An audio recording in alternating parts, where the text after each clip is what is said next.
सभी साथियों को नमस्कार। स्वागत है आपका हमारे एक और नए वीडियो में। तो जैसा कि आप सभी को पता है कि इस time UP triple S C junior स्टैंड 1262 की डीबी स्टार्ट होने वाले हैं और बहुत से हमारे साथी हैं जिन्होंने डीबी स्किप का एक अभियान चलाया हुआ है और उस अभियान का देख सकते हैं कि असर भी देखने को मिला। तो हमारे बहुत ऐसे साथी थे जो ऑलरेडी कहीं सेलेक्टेड थे, तो उन्होंने डीबी स्किप किया है। वो डीबी स्किप कराने के लिए नहीं जा रहे हैं। पर्सनली मैंने बहुत से साथियों से कहा, रिक्वेस्ट करी लोगों से, करीब ज़्यादा नहीं 4-5 से मैंने बात करी और लगातार जुड़ा हुआ हूँ मैं इंस्टा पर कहीं न कहीं मैसेज करके। तो मैं भी बच्चों से मना कर रहा हूँ कि अगर आप ऑलरेडी कहीं सिलेक्टेड हैं तो प्लीज़ ना जाइए, जिससे जो बच्चे कहीं पर मतलब आज के टाइम पर अनएम्प्लॉयड हैं और जिनकी आखिरी उम्मीद हो सकता है कि 1262 का एग्ज़ाम ही हो, तो इनको उसमें जॉब मिल सके। और क्योंकि आप अगर जाते हैं और नहीं जॉइन करते हैं तो एक सीट खराब चली जाएगी, तो इससे अच्छा ये है कि जो एक नीडी पर्सन है तो उसको मिल जाए, इससे अच्छी क्या बात होगी। तो इसलिए मैं भी जुड़ा हुआ हूँ लगातार। आप भी सहयोग करिए उसमें डीबी स्किप कराने में। जितनी ज़्यादा डीबी स्किप होगी उतना ही ज़्यादा इन बच्चों का ऊपर सिलेक्शन के जो परसेंटेज हैं बढ़ जाएंगे। अगर आप नहीं जाते हैं तो जैसे लेखपाल में देखा आपने क्या हुआ था कि सीटें खाली चली गई। और भी डिपार्टमेंट्स में ऐसे होता है कि लोग डीबी करवा लेते हैं, बाद में ज्वाइन नहीं करते हैं। तो सीट खराब होने से अच्छा ये है कि किसी नीडी बच्चे को मिल जाए, वो ज़्यादा ही अच्छा है। उसकी फैमिली सफ़र ना करना पड़े उसको, तो वो ज़्यादा बेटर है कि आप लोग डीबी स्किप कर दीजिए। ओके, तो पहली बात तो ये। सेकंड, बहुत से साथी हमारे ये बोल रहे थे कि भैया पढ़ाई नहीं हो पा रही है, पढ़ाई हो ही नहीं पा रही है कि एग्ज़ाम भी सामने अब आने वाले हैं। 5512 का होने वाला है, 3284 का होने वाला है, बाकी ITI का होने वाला है। बहुत सारे एग्ज़ाम लगातार लगे हुए हैं और साथ में वो उनका कहना ये है कि भैया जैसे मैं सुबह उठा, उठने के बाद में मैंने पढ़ाई स्टार्ट करी अपनी। अब स्टार्ट करने के बाद में जैसे ही शाम हुई तो मैंने देखा कि शायद सब ज़ीरो है। तो सबसे पहली बात इसमें मैं आपको बताना ये चाहता हूँ कि जैसे आपको सबसे पहले शेड्यूल बनाना पड़ेगा अपना। शेड्यूल बनाने का मतलब क्या है, जैसे आप लोग सुबह उठते हैं, मैंने देखा है कि बच्चों ने अपने टेबल बैठे, अब उनके पास में बुक्स रखी हुई हैं, पढ़ाई स्टार्ट कर दी उन्होंने। तो जैसे ही उन्होंने लूसेंट पढ़ना स्टार्ट की, तो उनके मन में एक ये थॉट आएगा कि यार जीएस तो ठीक है मेरी, कंप्यूटर थोड़ी सी मेरी प्रॉब्लम है, चलो इसको पढ़ते रहेंगे, कंप्यूटर को पढ़ना स्टार्ट कर देते हैं। अब कंप्यूटर उन्होंने 10 से 15 मिनट पढ़ना स्टार्ट किया, फिर थोड़ा सा उनको बोरिंग लगना स्टार्ट हो गया। अब वो सोचेंगे यार कंप्यूटर तो 15 क्वेश्चन आएंगे, पता नहीं इतना टफ आ रहा है, पता नहीं इतना पढ़ने के बाद में भी शायद इसमें मेरा क्वेश्चन फंसे या ना फंसे। चलो एक काम करते हैं, हम लोग हिंदी पढ़ लेते हैं। अब वो चले गए हिंदी पे, तो ठीक है, इतने करने में 1 घंटा बर्बाद हो गया। अब वो हिंदी पढ़ना स्टार्ट की, हिंदी 10-15 मिनट उन्होंने पढ़ना स्टार्ट करी, पर्यायवाची पे गए, मुझे पर्यायवाची ज़्यादा है, चलो संधियाँ पढ़ लेते हैं। संधियाँ पे पढ़ना स्टार्ट करी, सोचा कि यार संधि तो आती हैं, चलो समास पढ़ लेते हैं। तो इस पीरियड में क्या हुआ, उन्होंने समास शिफ्ट हो गए, समास पढ़ना स्टार्ट किया। बोले कि यार समास तो सिंपल है, वो तो कभी भी कर लेंगे, जो टफ चीज़ है वो हम पढ़ते हैं। अब वर्णमाला स्टार्ट कर दी उन्होंने कि वर्णमाला से क्वेश्चन आ जाते हैं। तो सोचा वर्णमाला तो एक ही दिन की बात है, हम लोग पढ़ते हैं, रचनाएं पढ़ लेते हैं, रचनाएं पढ़ लेते हैं। तो ऐसे कर करके अब हिंदी पढ़ते रहे। फिर सोचा कि यार हिंदी तो खैर हो जाएगी जैसे जैसे, चलो अब एक काम करें, यूपी के पढ़ें। यूपी का पोर्शन भी अच्छा खासा है और 20 नंबर की आती है, तो हिंदी यूपी के में ज़्यादा ध्यान देना पड़ेगा। ओके, तो आपने क्या किया कि यूपी के स्टार्ट कर दी पढ़ना। यूपी के में आपने थोड़ा सा पढ़ना स्टार्ट किया होगा, तो आपने पाया होगा कि यार यूपी के भी ठीक है, चलो एक काम करें, रीजनिंग पढ़ लेते हैं। ये सभी के साथ लगभग होता ही है, जैसा मैं बता रहा हूँ आपको, सभी के साथ अक्सर यही होता होगा। तो जैसे कर करके आपके 2-4 घंटे इसी में निकल जाते होंगे और आप ये पा रहे होंगे कि यार 4 घंटे निकाल दिए, अब कुछ नहीं पढ़ा। और इस बीच में आप सभी लोग ऑनलाइन पढ़ते हैं, मोबाइल से पढ़ते हैं। अब आपकी अगर उनका ऊपर से मैसेज आ गया नोटिफिकेशन में, तो आपका माइंड डिस्ट्रैक्ट हो गया कि यार क्या मैसेज आया होगा, क्या मैसेज आया होगा, किस तरह से मैसेज आया होगा। चलो एक काम करते हैं, एक ही मिनट की तो बात है, लाओ देखते हैं क्या बात है। ऐसा नहीं कुछ ऐसी बात कर दें या ब्रेकअप हो जाए, कहाँ पर है, कोई प्रॉब्लम तो नहीं है। आपने जैसे ही उनका मैसेज सेंड किया, फिर आपने सीधे चेयर पर इस तरह से बैठ गए और स्वाइप करने लगे, चैटिंग होने लगी। तो ये सभी के साथ में ऑब्वियसली होता है, और मैक्सिमम लोग हैं, सभी के साथ में ऐसा ही होता है। तो इसमें सब ये पाएंगे कि भाई आप सारा दिन आपने टेबल पर निकाल दिया और शाम को जब आप लेटने के लिए गए तो आप जीरो से दिन की शुरुआत करी थी और जीरो पे ही खत्म हो गया। आपको आपको ये लगेगा कि यार कुछ भी नहीं हो पाया आज का दिन और खराब चला गया। ठीक है, तो सबसे पहले जो सारे हमारे साथी अगर तैयारी सीरियसली करना चाहते हैं, तो आप लोगों को जो ऑनलाइन करना चाहते हैं, जो ऑफलाइन करना चाहते हैं, तो एक बताना चाहूँगा मैं आपको कि जैसे मान लीजिए अगर आप ऑनलाइन तैयारी कर रहे हैं, तो ऑनलाइन तैयारी करने में आपको 2-4 बातें को ध्यान रखना पड़ेगा कि एक तो आप लोग 2x लगाना छोड़ दो। जैसे टाइम बचाने के चक्कर में आप लोग 2x पे लगा देते हो स्पीड। ओके, अब उसमें होता क्या है कि 2x पे लगा दोगे ना, कुछ समझ में आएगा, आपको बार बार पॉज करना पड़ेगा, उसको नोट्स बनाओगे बार बार पॉज करना पड़ेगा, तो इससे क्या होगा कि कुछ भी फायदा नहीं मिलने वाला। जितने भी साथी हमारे ऑफलाइन वाले हैं हमारे, तो वो किसी ना किसी इंस्टीट्यूट में चले जाओ। जैसे इंस्टीट्यूट में जाने का फ़ायदा ये मिलता है आपको कि जब वहाँ पर जाओगे तो 40-50 बच्चों के बीच में बैठोगे। वहाँ पर आपको एक प्रेशर बना रहेगा इस चीज़ का कि यार हमें इनसे कम्पीट करना है इन बच्चों से, तो आप घर पे प्रॉपर तैयारी करोगे, प्रैक्टिस करोगे और उसके बाद में आपका एक प्रॉपर शेड्यूल बना रहेगा। ये मैं हर एक एग्ज़ाम की बात कर रहा हूँ, बाका पर्टिकुलर यूपी ट्रिपल एससी 5512 3284 के नहीं, जितने भी एग्ज़ाम हैं आपके आगे आने वाले, चाहे पुलिस का हो चाहे लेखपाल का कोई भी हो, सभी के लिए है। अगर आपके पास में थोड़ा-सा इतना मतलब देखिए, अगर आपको सिलेक्शन लेना है तो ऑनलाइन स्टडी भी ज़रूरी है, लोग करने वाले कर लेते हैं। लेकिन अगर आपके पास में थोड़ा-सा भी मतलब घर से ठीक है, अब हेल्थ और वेल्थ आपकी सही है, तो आप लोग थोड़ा-सा ऑफलाइन जॉइन कर लो। ऑफलाइन जॉइन करने में ये फ़ायदा होता है कि जो टीचर आपको, जैसे मान लीजिए आप किसी टीचर से पढ़ रहे हैं, अब हर एक टीचर का ये है कि वो लोग अपने स्टूडियो में जहाँ पढ़ाते हैं, बच्चे पढ़ते हैं, तो इधर बच्चे बैठे होते हैं ऑफलाइन में, इधर भी, और बीच में कैमरा लगा होता है। तो सेम बच्चे वही हैं, पढ़ाने वाले वही टीचर हैं, लेकिन होता क्या है कि जब आप उनसे ऑनलाइन पढ़ोगे, तो आप उनसे हमेशा पीछे रहोगे, जो इंस्टीट्यूट में रहकर ऑफलाइन उनके बैच में जाकर पढ़ रहे हैं, हमेशा पीछे रहोगे।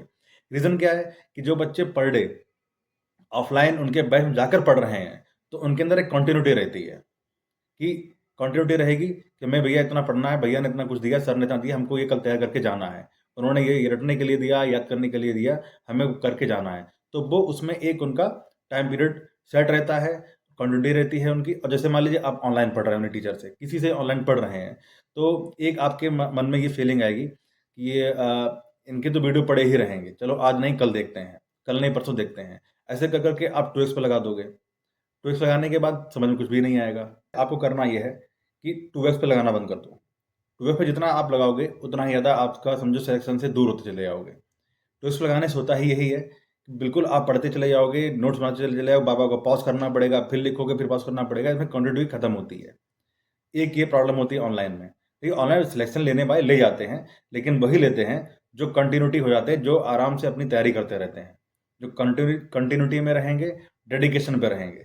सेकंड चीज़ क्या है कि अगर आपको ऑनलाइन तैयारी करनी ही करनी है, जैसे सोच रहे हैं कि चलो हम नहीं बाहर रह सकते हैं कहीं पर, तो हमें ऑनलाइन तैयारी करनी है, तो कोशिश ये करो आप कि आप उन टीचर के लाइव वीडियो देखो। जैसे आप मान लो लेखपाल की वैकेंसीज़ आई थी, 5512 की आई, 3284 वैकेंसी आई है। बहुत से टीचर हैं, अब लेखपालों में क्या हुआ कि लेखपाल में एक-एक कोई भी किसी का नाम नहीं लूँगा, बहुत से ऐसे हमारे यूट्यूब पर चैनल्स हैं, जिन्होंने 2-2 3-3 बार लेखपाल के बैच आपको बेचे। आप लोगों ने इसको बाय भी कर लिया, खरीदा भी, और आप खुद से सेल्फ एनालिसिस करो कि आपने 3 बार 3 बार लेखपाल का बैच लेने के बाद में भी आपने कितनी तैयारी करी। ये उनका काम है कि वो बैच बेचेंगे, वो चाहते हैं कि आप पढ़ाई बिल्कुल ना करें। आप पढ़ाई नहीं करेंगे तो आपको उनके बैच ज़्यादा बिकेंगे। जैसे एक बैच उन्होंने निकाल दिया लेखपाल का, अब आपने खरीद भी लिया जोश-जोश में, 2, 3, 4, 5 दिन आपने जोश में तैयारी भी करी कि चलो ठीक है, पढ़ा रहे हैं, पर डे आप उनका वीडियो देख रहे हो। ये 4-5 दिन का जोश होता है, होने के बाद में फिर क्या सोचोगे कि चलो उनके वीडियो तो पड़े ही रहते हैं, हम तो कभी भी देख लेंगे। ओके? इसमें क्या होगा कि आप धीरे-धीरे करके सिलेबस से पीछे होते चले जाओगे। ओके, अब जब पीछे होते चले जाओगे तो आप पीछे वाला भी कवर करोगे, साथ में जो नया करंटली पढ़ा रहे होंगे उसको भी आप कवर करते चले जाओगे। तो यहाँ से आप हो जाओगे पीछे। फिर वो क्या करेंगे, 2 ढाई महीने के बाद में सिलेबस हो गया आपका लेखपाल का खत्म। अब वैकेंसी आई नहीं, वैकेंसी नहीं आई, तो उन्होंने क्या किया, दोबारा से आपको एक ऑफर बैच निकाल दिया कि हम इसको ऑफर दे रहे हैं, जो हमारे पुराने बच्चे थे वो इसमें कम में ले लें। मतलब 1500 का बैच था, 1000 रुपये में ले लें। तो सोचा कि आपने चलो ठीक है, 1500 का था, 1000 रुपये का 500 का तो ऑफ मिल रहा है, हम लोग ले लेते हैं। आपने फिर से ले लिया। अब लेने के बाद में क्या हुआ कि फिर से वही आपका 4-5 दिन आप लोगों ने कंटिन्यूटी बनाई आराम से, फिर उसके बाद में जैसे थोड़ा-सा कुछ घर में काम पड़ गया, कुछ भी पड़ गया, आप फिर से पीछे हो गए।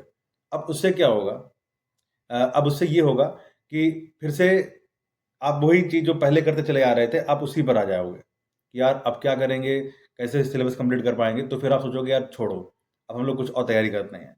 फिर वो सिलेबस खत्म हो गया थी दूसरी बार में, फिर लेखपाल वैकेंसी नहीं आई, दोबारा फिर से तीसरी बार बैच निकाल दिया, फिर वो कहेंगे ठीक है, जो हमारा पहले टाइम के बच्चे थे, उन्होंने बैच लिया, दोबारा भी लिया था, अब उनके लिए 500 का ऑफर।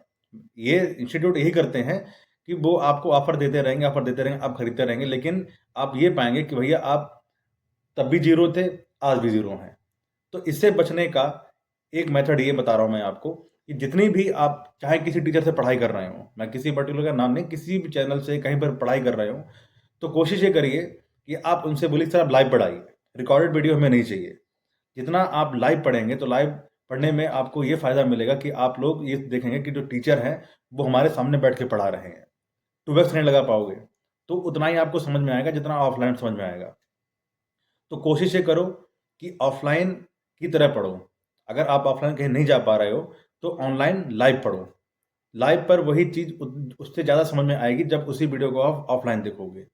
ये एक चीज़ है। बहुत से साथी हमारे एक्सपीरियंस कर चुके हैं, बहुत सारे साथियों को मैंने बताया भी है कि आप लोगों का सिलेक्शन इसीलिए नहीं हो पा रहा है क्योंकि आप लोग रिकॉर्डेड वीडियो देखते हो। लेने वाले ले जाते हैं, लेकिन अगर आप उनको लाइव देखोगे, जैसे मान लीजिए आप किसी टीचर से पढ़ाई कर रहे हैं तो आप उनसे कहिए कि भैया हमें लाइव पढ़ाई करो, मुझे रिकॉर्डेड वीडियो तो नहीं चाहिए। रिकॉर्डेड वीडियो जितने हम आप मुझे देंगे तो मेरा सिलेक्शन नहीं हो पाएगा। ओके, क्योंकि अगर जब आप लाइव पढ़ाते हो तो मुझे ये लगता है कि मुझे फीलिंग आती है कि आप मेरे सामने बैठ के पढ़ा रहे हो। सबसे जो गंदी चीज़ ये है आप लोगों के बीच में कि आप लोग 1.5 या 2x पे लगाकर अपनी पढ़ाई करते हो। जितना आप ये करते रहोगे आप लोगों की सिलेक्शन कभी नहीं होने वाला। सेकंड थिंग ये है कि आप लोग एक एक रूम बना लीजिए अपना कहीं पर भी। अपने पेरेंट्स से मना कर दीजिए कि चाहे घर में कुछ भी हो जाए, मुझे इन्फॉर्म नहीं करना है छोटी छोटी बातों के लिए कि पानी भर लाओ, सब्जी ले आओ, आटा ले आओ और ये ले आओ वो ले आओ। बार बार मत उठाया करो, क्योंकि सारे के सारे बच्चे होता ही है कि एक बार आपने जब ने फ्लो बनाया और बीच में कोई बुला देता है तो दिक्कत हो जाती है, क्वांटिटी टूट जाती है। तो चाहे आप थोड़ा सेल्फिश बन जाओ अपने लिए, पेरेंट्स से मना कर दो कि हम डिस्टर्ब मत किया करो, मेरी पढ़ाई डिस्टर्ब होती है। तो ये चीज़ें हैं बताने के लिए कि भाई आप इसीलिए मैंने सोचा कि बच्चे बार बार कमेंट कर रहे थे कि पढ़ाई नहीं हो पा रही है। एग्ज़ाम लगा हुआ है बचपन से 12 का, अब तो खैर उसमें कोई लाइव दे नहीं रहा है, तो आप लोग कोशिश करिए जितना मोबाइल से दूर रहिए, तो उतना सिलेक्शन के चांसेस आप करें। अपनी बुक से दोस्ती करिए, बुक पढ़िए अपनी अपनी फ़िलहाल में। और बाकी आप लोग जब पढ़ाई करने जाते हैं तो एक ज़ेन मोड करके मोबाइल में एक सॉफ्टवेयर आता है, ज़ेन मोड करके ऐप आता है, आप उस पे अपना मोबाइल लगा दीजिए। तो ज़ेन मोड में क्या होगा कि 4-5 जितने घंटे के लिए आप मोबाइल अपना लगाएँगे तो वो उतनी देर के लिए आपका सिर्फ बंद हो जाएगा, कुछ भी ऑन नहीं होगा, स्क्रीन लॉक हो जाएगी, सिर्फ आपके कॉल्स आ पाएँगे। तो इसमें जो आपके बीच में इंस्टा चलाने का या एफबी चलाने का, यूट्यूब चलाने का कीड़ा होता है वो कम हो जाएगा, ख़त्म हो जाएगा। एक ये भी चीज़ है कि लोग अपनी पढ़ाई के बीच में और एक मोबाइल के बीच में सामंजस्य नहीं बैठा पा रहे हैं। वो यही वजह है कि आपने देखा कि यार ऊपर से इंस्टा पर मैसेज आया है उनका और पता नहीं क्या हो गया, तो चलो देख लेते हैं क्या। तो इसके लिए सबसे अच्छा तरीका ये है कि ज़ेन मोड डाउनलोड कर लो, ज़ेन मोड पे मोबाइल लगा दो। ज़्यादा हो तो मोबाइल कहीं और रख दो, अगर नहीं लगा पा रहे हो नीचे रख दो, किसी जगह पर रख दो, तो जिससे क्या होगा कि आप लोग अपनी पढ़ाई कर सकते हो। सेकंड चीज़ क्या है कि आप अपना टाइम टेबल बनाओ।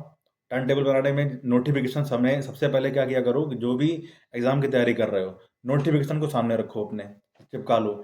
नोटिफिकेशन के अकॉर्डिंग आप सिलेबस अपना मेंटेन करो। मेंटेन करने के बाद में उसको एक टारगेट बनाओ कि हमें आज ये कंप्लीट कर देना है किसी भी हाल में। चाहे आपको वो सिलेबस कितना भी आसान लगता हो, लेकिन आपको पढ़ना है। ये नहीं करना कि यार ये तो चैप्टर आसान है, चलो हम दूसरा पढ़ लेते हैं। ये भी आसान यदि पढ़ रखा है तो तीसरा पढ़ लेते हैं। ये भी आसान है, चलो ये टफ पढ़ लेते हैं। ऐसा करते करते आपका सारा दिन निकल जाएगा और आप वहीं पर होंगे जहां पर आपने दिन की शुरुआत करी थी। कहूँगा मैं कि यूपी ट्रिपल एस सी जो स्टैंड 1262 में जो बच्चे कहीं ऑलरेडी सिलेक्टेड हैं, तो वो please please please dB skip जरूर करें। अगर आपको ज्वाइनिंग नहीं लेनी है तो सिर्फ और सिर्फ सोसाइटीज़ को, समाज को और दिखाने के लिए कि देखो मैंने ये वाला भी एग्ज़ाम क्लियर किया है, मैं डीबी देने के लिए नहीं, आप उन ज़रूरतमंदों की सीटों को बिल्कुल ना खाएं। अगर आपको ज्वाइन करना है तो डीबी कराइए, अगर नहीं ज्वाइन करना है तो प्लीज़ ना कराइए। चाहे वो किसी डिपार्टमेंट में हो, चाहे वो अपने घर से 50 किलोमीटर पे ही हो। आप अगर डीबी करवाना चाह रहे हैं तो डीबी करवाने के बाद ज्वाइन जरूर करिए। सिर्फ ये ना सोचिए, अब जैसे बहुत से साथी हमारे 1500-1600 किलोमीटर में हैं, तो वो तो ठीक है, चलो कोई बात नहीं। उनका तो हो भी जाता है कि भाई दूर हैं, कोई बिहार में पड़ा हुआ है, उसको अपना होम डिस्ट्रिक्ट चाहिए घर में, तो करा सकते हैं। लेकिन अगर आप करवा रहे हैं, तो आप ज्वाइन करिए। ऐसा ना हो कि आपने डीबी भी करवा लिया, ज्वाइन भी ना करें। जो कि लेखपाल में हुआ था और भी अदर वैकेंसीज़ में इससे पहले हुआ, क्योंकि यूपी ट्रिपल एससी में वेटिंग लिस्ट नहीं होती है।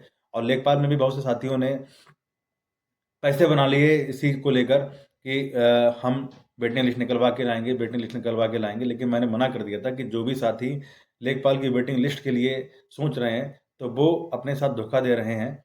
वेटिंग लिस्ट नहीं आएगी, कभी नहीं आएगी। अगर वेटिंग लिस्ट आती है तो नोटिफिकेशन पहले लिखा रहेगा। अगर क्योंकि जो भी वैकेंसीज आती हैं, अगर आप कोर्ट में जाते हो तो कोर्ट में जो सरकार का पक्ष होता है वो नोटिफिकेशन सामने रखता है कि नोटिफिकेशन में हमने मेंशन नहीं किया वेटिंग लिस्ट का कोई प्रावधान है। तो अगर नहीं आएगा तो नहीं आएगी वेटिंग लिस्ट। ओके, तो ये वेटिंग लिस्ट तभी आती है जब सीटें खाली चली जाती हैं। तो इस ऐसा मौका ही ना मिले कि वेटिंग लिस्ट आए। तो उससे अच्छा यही है कि अगर आप कहीं पर ऑलरेडी सिलेक्टेड हैं अच्छी जगह पर तो डीबी को स्किप कर दीजिए, और अगर आप डीबी करवा रहे हैं तो ज्वाइन जरूर करिए।